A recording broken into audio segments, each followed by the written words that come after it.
Hi, this is Brandy Shampoo with Exploring Expression. I help people become their own best expression so that you can make learning fun, easy, and not just for your children, but for yourselves, because you deserve it. And welcome, welcome, welcome to another Sunday at 7. Welcome to Sunday at 7. I'm um, so glad to be here, and so glad for all of you who are watching this, whether you're watching it with me live or you're watching it on the replay. Make sure to touch base with us. Hashtag replay. Share this with those around you. Let us know what you liked, what you didn't like. Today is a great special one because we talked several weeks ago, right? We talked several weeks ago about rabbit holes, and we did a rabbit hole about dragons, and I got quite a few positive comments from that.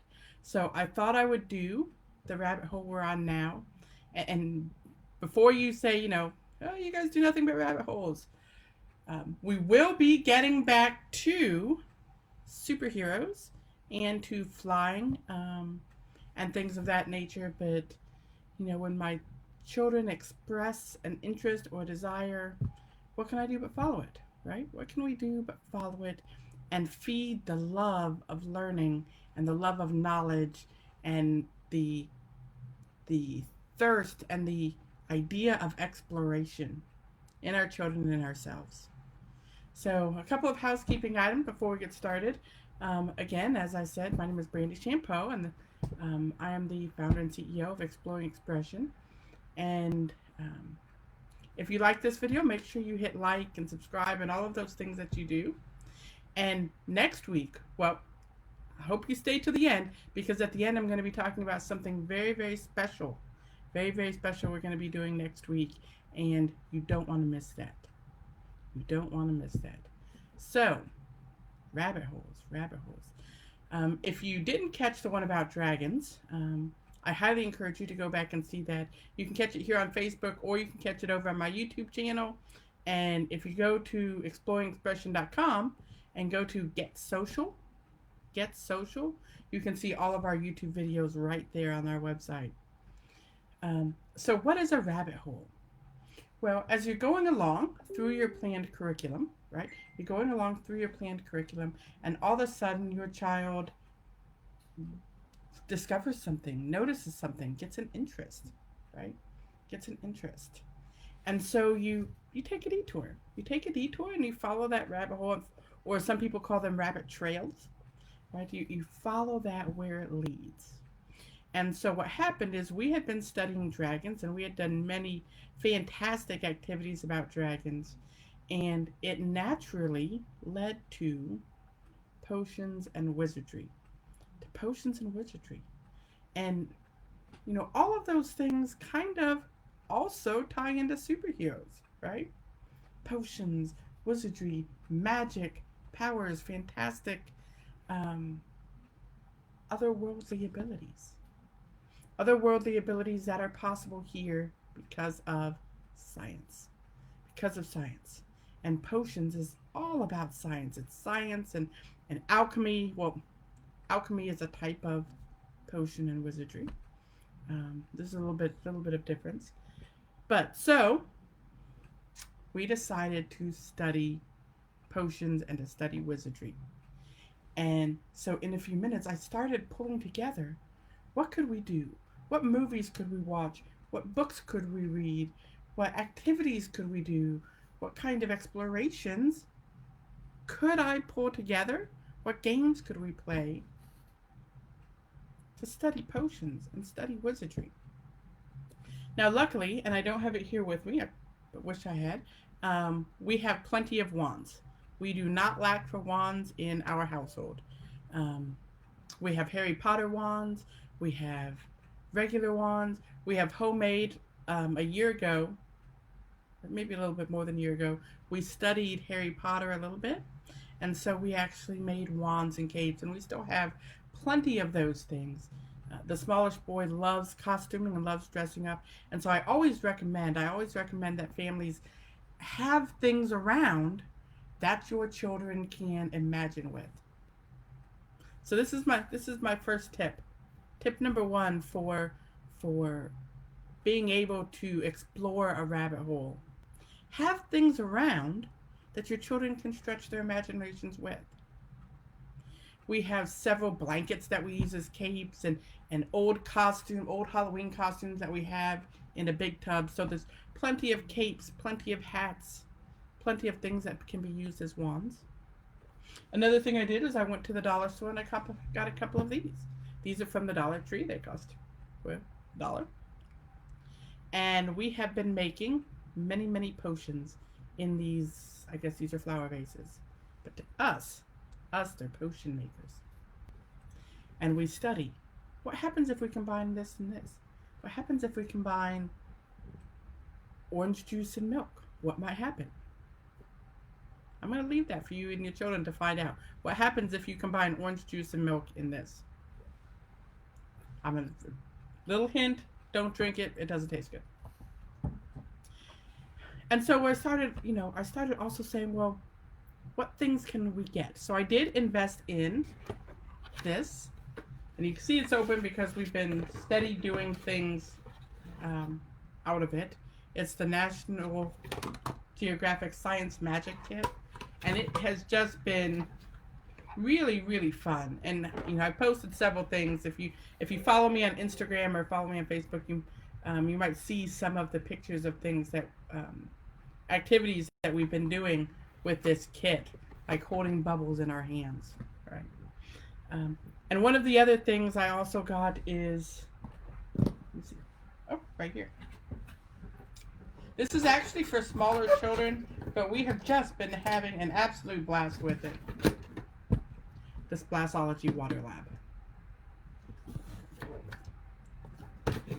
It turns your bathtub into a science lab, which is fantastic. Now, you don't need the lab. You can do it with red Solo cups, right? Or the clear Solo cups, even better. However, being able to, and these are really, like, here's one that came with it. These little beakers and these little test tubes and little syringes. And we've done all sorts of things in our bath times for this. Because water is a basic element of mixtures, right? Mixtures. And so we've turned our baths green and yellow, and we've added things to the water, before the beginning or the end of our baths. Tip number 2. So I'm going to sprinkle tips throughout this whole thing. There's a theme, you see. So tip number 1 was always have things around. Always have things around that your children can stretch their imagination with. Tip number 2 is use the time available to you. Now, I'm a single mother. I work a full-time job. I run a business, and I homeschool my son. And so there's not a ton of time. There's not a ton of time to get involved in major projects and, sit and read and build igloos or whatever. So I use the time I have strategically. And so a lot of times our bath times with the smallish boy, obviously I'm not going to do it with the older kid, but with the smallish boy are learning times. We read our book. Right now we're still reading The Wings of Fire from our dragon study. It's a long book. It's a long book. There's a lot of chapters in it. So we're still reading this as our nighttime read aloud. And I do that a lot of times in his bath. And then lately we've been working on potions, and we've been mixing different things, mixing different colors. We made bubbles. Now the kit comes with a couple of things. One of our favorites is the Bubble Mania. And you can mix your soap in with the water in the little test tube and make bubbles out of it. Science. Potions. Learning. And you can talk about surface tension, right? You can talk about physics. You can talk about chemistry. Chemistry. One of the favorite chemists, who was Madame Curie. So this is the nonfiction book that we're reading to go along with our study of potions. And the reason I chose, not only was she a brilliant scientist, absolutely brilliant mind, and steadfast. Steadfast. She went through so much to be able to learn and do science. And do science because all she wanted to do was learn. Right? And so we're reading about her. But another thing that you notice is she discovered radium. Radium, which is a toxic. It's toxic. And so we've been able to segue that. We've been able to segue that into other superhero and comic book things, comic book characters that maybe fell into a vat of toxic things. Can we think of a comic book villain that fell into a vat of something toxic? If you know who that is, put that down in the comments. Put that down in the comments if you know who that person was and what was it DC or was it Marvel, who they were from. So along with that, we've also, if you watched the Dragon episode, you probably saw that we read Dragonology. Well, we actually had this one already, and we pulled this one back out and studied Wizardology, which is fantastic. But this isn't all about reading, right? We love books. I have tons of books, and we read tons of books. And wait for it. We're going to talk about something about that at the end. But this is also about doing. And so potions is all about mixtures. And we've been doing tons and tons and tons and tons of math about mixtures. We've been measuring. We've been talking about conversions, right? Ounces to milliliters and cooking. We've been making chocolate milk and strawberry milk and this type of Kool-Aid. What happens if you add a few drops? We love Mio around here. A few drops of this Mio and a few drops of that Mio. How do we measure that? And how can we add that? And how can we multiply that? So we've been incorporating the math into potions, into wizardry. So we've been able to do reading. We've been able to do science. We've been able to do math. We're studying history. Sorry, my nose itches. And then, to top it all off, we do a lot of game schooling, right? Game schooling. What is game schooling? Game schooling is learning through games. Learning through games. Game schooling. We love board games. We love card games. And we happen to have games around, right? Tip number 3. Have games around. If nothing else, have a deck of cards around. Play games, make up games. One of my son's favorite games that he actually made up right now is he put little stickers in different spots he calls it his fun room, which is our garage. And we go out there and we play freeze dance. We play freeze dance, and when the music stops, he goes to the stickers and he's written on these little slips of paper that he put inside his cup, written the name of each of the stickers. And so when the music stops, he runs and touches the sticker, and then I go and I pull a paper out, and if it's the same sticker as he noticed, then he does not get a point or something along those lines. But if the sticker is a different one than he's touching, he gets a point. He made up that game, and we've been playing it nonstop for a couple of days now. But have games and have the opportunities of games and encourage game playing, because that stretches your child's logic and strategy and imagination and companionship and the give and take. You can learn so much through game playing. And some of our games that we're playing right now with the potions, with our potions rabbit hole, we keep our little card games in baggies so we don't lose them. But this is called Chemistry Flux, and it's an absolute fantastic game. They have, I'm not sure if I've done a review on this or not. If not, I'll get to it. But they have Chemistry Flux, they have Anatomy Flux. This is one of our favorites. It's taught them so much you know, both the smallest boy and the larger boy. Um, it's taught him so much about chemical compounds and how elements combine together to make compounds. We love this game. We also, and I know I've done a product review on this one. So, as you think we just do reviews, we also have been playing a ton of Dr. Eureka. Because, you know, it's all about test tubes and it's all about patterns and adding some of this and not others. And so head over to my YouTube channel. I'll try to remember to put a link either in the description or in the comments around here, and look for this review because this was a fantastic game. And then we happen to have a good friend of mine is a Usborne book dealer, or her daughter is. And so we had gotten quite a while ago, and we actually hadn't used it at all really until we started doing this, because we have a lot of puzzles. But we have this Usborne periodic table book and jigsaw puzzle.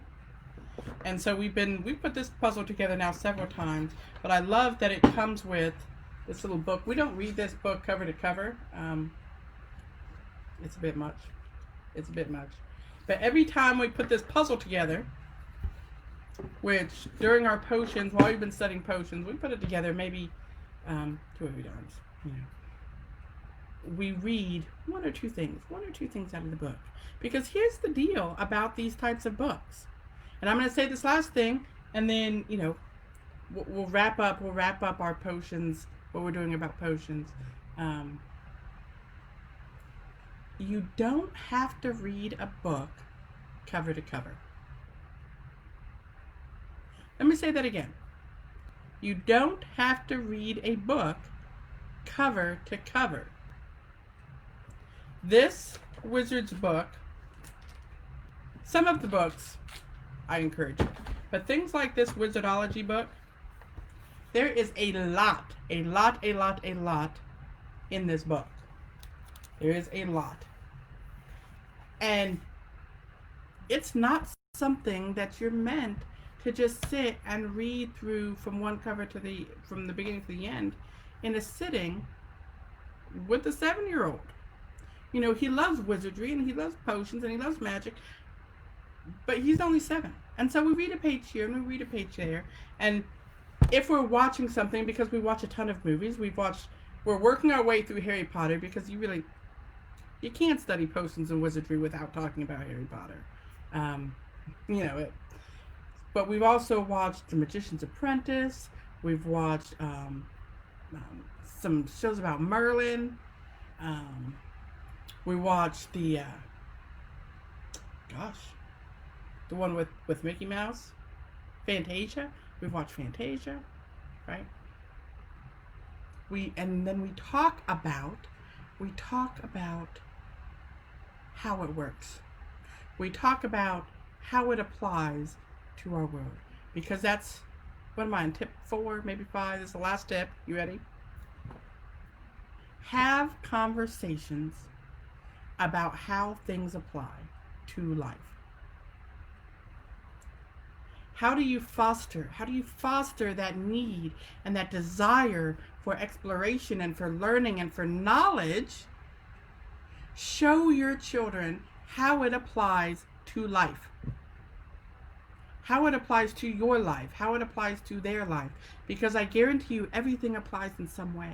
We may not think so right away, but if you look for it, there are 6 degrees of separation, right?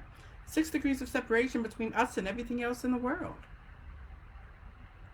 Explore that path. Find the connection to your life. Find the connection. And then talk about it. Have conversations with your children. If they come to you with a question, take the time to answer it. Right? It may not be right now. You know, a lot of times Daniel will come and ask me question after question after question, because he's incredibly inquisitive, and I encourage that. And sometimes I say, you know, give me a few minutes and I'll get back to you on that. I'm doing something, I'm working right now, but as soon as I get a break, we're going to talk about that, and then talk about it. If you don't answer your children's questions, eventually they will stop asking questions. So that's all for our potions. And so the big reveal next week, next Saturday, those of you with small children, or if you know people with small children, on my YouTube channel, a couple times a month, I have a segment called Check Out This Book. I have a segment called Check Out This Book where I read children's books that I find interesting. You know, a couple of them have been mine, but most of them are not. Just books that I come across that I find unique or interesting or wonderful in some way. And I had already scheduled out, I'd already recorded and read the ones that I'm going to do for this month and scheduled them out. And I came across some specific books that were absolutely fantastic. And so what I decided to do, and you're going to want to note this in your calendar and share it with your friends with children. Saturday morning, I'm going to do it 2 weekends in a row. Saturday the 14th and Saturday the 21st. So next Saturday and the Saturday after at 9 o'clock, I will be going live here on Facebook and then sharing it soon after to YouTube and IGTV and those places, reading a holiday book. And for the next 2 weekends, they're going to be books about Thanksgiving because Thanksgiving is coming up. And we are starting with, so here it is. The first book I'm going to be reading so that you guys can be ready is absolutely hilarious and one of the best Thanksgiving books I think I have ever come across. So much so, I just got this probably maybe a week ago. So much so that I knew I had to read it to you guys. I knew I had to read it. And I knew I had to share it because this is where I share some of my favorite books with you. And if you're 7 months, 7 years, or 70 years, there's value. There's value in picture books. There's value in picture books. So much so that over there on in our EE store, in our Exploring Expression store, we actually have a packet, picture book analysis for older students, because they're valued. So I'm going to be reading this next Saturday morning, 9 a.m. Eastern Standard Time. 9 a.m. Eastern Standard Time on my Facebook page. You want to hit that notification and make sure you're here to see this, because the worst Thanksgiving book in the whole entire world, in my opinion, just happens to be the best Thanksgiving book in the whole entire world. So, with that, I hope you have a fantastic week. Learn something. Learn something for yourself. Learn something for your children. And I'll see you next time.